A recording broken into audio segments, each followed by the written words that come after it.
اللهم صل على سيدنا محمد معدن الجود والكرم وآله وأصحابه الكرام وابنه الكريم وبارك وسلم صلاة دائمة سرمدا أبدا۔ اللہ عز و جل قرآن پاک میں ارشاد فرماتا ہے، لوگوں کے حساب کا وقت قریب آ گیا لیکن لوگ غفلت میں ہیں۔ یہ 17ویں پارے کی شروع کی آیت ہے۔ اللہ تعالیٰ یوں فرماتا ہے، اقترب للناس حسابہم، لوگوں کے حساب کا وقت قریب آ چکا، وہم فی غفلت معرضون، اور وہ اترائے ہوئے غفلت میں پڑے ہوئے ہیں، منہ پھیرے ہوئے ہیں۔ لوگوں کو اس بات کا اندازہ ہی نہیں کہ حساب کا دن کتنا سخت ہونے والا ہے۔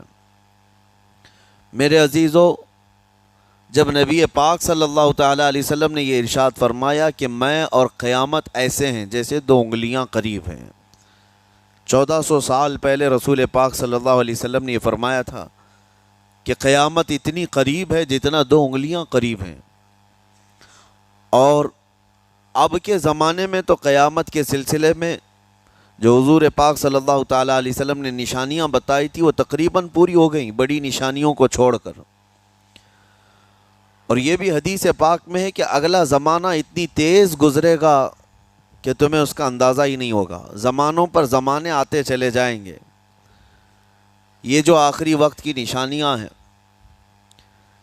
میں صرف مختصر سا ایک پیغام دوں گا۔ شعبان کا مہینہ ہے، یہ رسول پاک صلی اللہ تعالیٰ علیہ وسلم کا مہینہ ہے، اور رمضان کے بعد سب سے زیادہ حضور پاک صلی اللہ تعالیٰ علیہ وسلم کو روزے کی حالت میں کسی مہینے میں دیکھا گیا تو شعبان کا مہینہ فرمایا گیا۔ کبھی کبھار پورے شعبان کا مہینہ حضور صلی اللہ علیہ وسلم روزے سے رہتے، اور یہ ارشاد فرماتے کہ یہ مہینہ ایسا ہے جس میں سارے لوگوں کے اعمال اللہ کے حضور جاتے ہیں، پیش کیے جاتے ہیں، اور میرے آقا فرماتے ہیں اس حال میں میرے اعمال پیش کیے جائیں اللہ کی بارگاہ میں کہ میں روزے کے عالم میں ہوں۔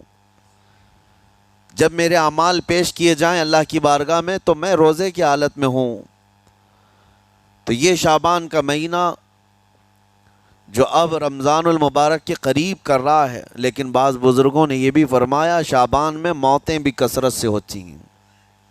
لوگوں کا یہاں پر حساب کتاب 15ویں شعبان کو جو اب شب برات آنے والی ہے لکھ دیا جاتا ہے، سال بھر میں کیا کیا ہونے والا ہے، کتنے لوگ جانے والے ہیں۔ کئی لوگوں کی کتابیں بند کر دی جاتی ہیں۔ حدیث پاک میں یہ بھی ہے کہ فیصلہ اللہ تعالیٰ فرشتوں کے حوالے فرما رہا ہوگا، حالانکہ جب ہم ماں کے پیٹ میں تھے تبھی لکھ دیا گیا ہے کہ کتنی عمر ہے، لیکن فرشتوں کو جو ٹرانسفر کیا جاتا ہے سال میں ایک مرتبہ، اگلے سال ان کا کیا کیا ہونا ہے۔ اور حدیث میں ہے کسی کے متعلق فرشتوں کو یہ کہا جا رہا ہوگا کہ فلاں 1 مہینے بعد، 2 مہینے بعد، 1.5 مہینے کے بعد اس کی فلاں وجہ سے موت آئے گی، لیکن وہ بندہ شادی کی تیاری کر رہا ہوگا، وہ بندہ جس کی موت کا آرڈر جاری ہو چکا ہے، فرشتے لے چکے ہیں، وہ اپنے کاروبار کے اور اپنے گھر بار کے بنانے میں مصروف ہوگا، اسے اندازہ تک نہیں ہوگا کہ شعبان کے اس مہینے میں اس کی موت کا پروانہ نکل چکا ہے۔ اسی لیے میں عرض کر رہا ہوں قرآن کی آیت اقترب للناس حسابہم وہم فی غفلت معرضون، اللہ فرماتا ہے لوگوں کا حساب بہت قریب آ چکا جبکہ وہ غفلت میں پڑے ہوئے ہیں۔ اب جس زمانے میں آپ زندگی گزار رہے ہیں یہ اتنی تیزی سے آپ کے اوپر سے گزر جائے گا کہ آپ کو احساس تک نہ ہوگا، بلکہ ایک حدیث کا مفہوم یہ بھی ہے کہ جوان بوڑھے نظر آنے لگیں گے اور بچے جوان نظر آنے لگیں گے۔ وہ دور آئے آج، بچے تو ہمارے جوان ہو ہی چکے ہیں، جو 6 سال کے بچے ہیں، 5 سال کے بچے ہیں، جن کو حقیقت میں بچہ کہا جاتا تھا، اب کے زمانے میں وہ بچے ہی نہیں رہ گئے۔ 8 سال کے بچے وہ بچے ہی نہیں رہ گئے۔ ساری اسکولوں کے حالات ہمارے پاس آئے دن نئی خبریں آتی ہیں۔ 3ری جماعت کا، 4تھی کلاس کا بچہ خطرناک قسم کے نشوں میں مبتلا ہے جو بڑے بڑے جوان بھی نہیں کیا کرتے تھے۔ تو بچہ کہاں رہا؟ حضور پاک صلی اللہ تعالیٰ علیہ وسلم نے فرمایا تھا بچے جوان لگیں گے اور جوان بوڑھے، اور جوانوں کی حالت یہ ہے کہ سارے مزے اپنے بچپن میں اتنے کر لیے کہ جوانی میں طاقت ہی ختم ہو گئی۔ 25 سال کی عمر میں ایسے لگتے ہیں جیسے کہ بوڑھاپا آ گیا، کمزوریاں آ گئیں۔ 30 سال پہلے کے دور میں 40 سال کو بھی جوانی کہا جاتا تھا، اب کے دور میں 40 سال تو بڑھاپا ہو گیا۔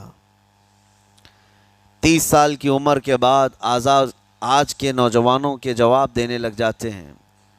اس کی وجہ یہ ہے کہ بچپن میں اپنے آپ کو برباد کر لیا، بچپن میں اپنے آپ کو ختم کر لیا۔ تو جو بچپنا تھا اس کو جوانی میں بتا دیا، اور جو جوانی ہے وہ بڑھاپے میں۔ اور جو بوڑھے اصل بوڑھے ہیں جن کو 60-70 سال کی عمر ملی ہوئی ہے، یہ اللہ تعالیٰ کی طرف سے ان کے لیے نعمت ہے۔ باقی قیامت کے قریب جو حالات ہیں وہ اس طرح کے ہیں۔ اور مزید میں آپ کو یہ بھی بتا دوں کہ زمانہ ترقی کرتے کرتے تمہیں ایسا سست اور کاہل بنا دے گا کہ تم کوئی کام کے لائق بھی نہیں رہ جائیں گے۔ بہت ساری چیزیں ہم سے رخصت ہو رہی ہیں، ہمیں اندازہ بھی نہیں۔ ابھی کل ہی میں ذکر کر رہا تھا، ابھی 10 سال پہلے 20 سال پہلے جو چیزیں ہمارے آنکھوں کے سامنے موجود تھی وہ اب غائب ہو چکی ہیں۔ خالی وقت اسے ملے تو نشہ بھی یاد آ جائے، خالی وقت اسے ملے تو عورتوں کی طرف میلان بھی بڑھ جاتا ہے، خالی وقت اسے ملے تو اس کو دولت لٹانے اور عیاشی کرنے کی فکر بھی سوار ہونے لگتی ہے۔ اپنے آپ کو وہ کسی چیز میں مصروف کر لے، اور سب سے بہترین مصروفیت کیا ہے؟ اللہ اور اس کے رسول کا ذکر پاک ہے۔ یہ سب سے بہترین مصروفیت ہے کہ تم نے اپنے آپ کو اس میں مصروف کر رکھا تو اللہ تعالیٰ دنیا کی تمام مصروفیتوں سے تمہیں آزاد کر دے گا، برائیوں سے آزاد کر دے گا۔ قرآن میں رب تعالیٰ فرماتا ہے وَقَالُوا حَسْبُنَا اللَّهُ وَنِعْمَ الْوَكِيلُ، جنہوں نے یہ کہا ہمارا رب ہمارے لیے کافی ہے، ہمارا اللہ ہمارے لیے کافی ہے، اور کیا ہی بہترین مددگار ہے، کیا ہی بہترین وکیل ہے جس نے یہ کہا۔ اللہ فرماتا ہے اس کے فوراً بعد آیت آئی ہے فَانْقَلَبُوا بِنِعْمَةٍ مِّنَ اللَّهِ وَفَضْلٍ لَمْ يَمْسَسْهُمْ سُوءٌ، اللہ ان لوگوں کو اپنی خاص نعمتوں میں لے جائے گا، ایسی جگہ جہاں کوئی برائی انہیں چھو بھی نہ سکے گی۔ جنہوں نے اللہ کی بارگاہ میں یہ کہا حسبنا اللہ ونعم الوکیل، آگے بھی ہے دوسری آیت ہے نعم المولا ونعم النصیر، جس نے یہ کہا اللہ فرماتا ہے ان بندوں کو اللہ اپنی خاص نعمتوں میں لے جائے گا اور فضل میں لے جائے گا، ایسی جگہ لم یمسسہم سوء، جہاں انہیں کوئی برائی چھو بھی نہ سکے گی، کوئی برائی نہ آ سکے گی۔ اسی لیے کثرت سے اپنے آپ کو مصروف رکھو۔ یہ جو محافل ہماری ہو رہی ہیں اللہ کرے کہ ہمیشہ قائم رہیں۔ ہم ہفتے میں 1 مرتبہ ذکر کی مجلس میں آتے ہیں اپنے دل کو اللہ تعالیٰ کی یاد سے معمور کرنے کے لیے۔ ویسے کھانا تو دن میں 3 مرتبہ اور کوئی تو 5 مرتبہ کھاتے ہیں۔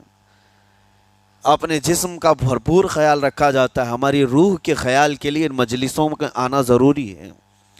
یہ مجلسوں کی پابندیاں، اور اگر آپ اس کو ہی یہ سمجھ کر نہ چلیں کہ ہم نے ایک بار ہفتے میں ذکر کر لیا تو اب کافی ہے۔ ہماری گاڑی بھی جو ہے پیٹرول بار بار مانگتی ہے، اس کو جس طرح سے چلاتے ہیں اس طرح سے اس کی خواہش بھی ہے۔